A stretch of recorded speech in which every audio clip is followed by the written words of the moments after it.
Hi, it's Richard Askam. I'm going to talk to you for the next few minutes about my views on how you can create your own tribe. What do I mean by that? I think it's important in this day and age with brands and retailers alike, and let's assume for the purposes of this conversation that a brand and a retailer are the same thing. They're not different. They both need you for the same thing, which is they need to rely on you. They need your support, they need your loyalty, but they have to earn it. They can't just buy it. And I think that's one change that we've all seen in our working lives over the last 20 years is the need for that direct engagement.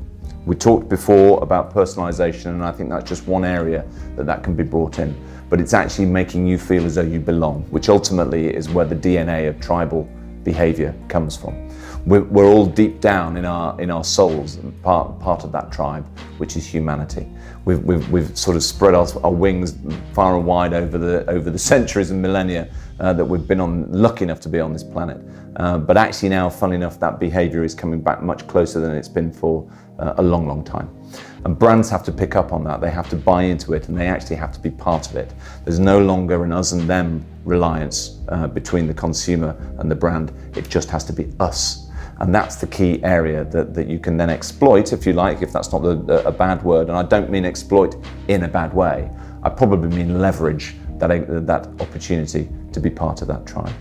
And brands, to a certain extent now, are behaving in similar, if not the same ways to achieve that end, but they're all kind of looking at one part of the puzzle.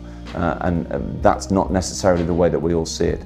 I don't necessarily think, for example, we bought a bottle of Coca-Cola because it had our name on it. I actually think it was a gift that happened to be made of a bottle of Coca-Cola. That was just the consequential benefit.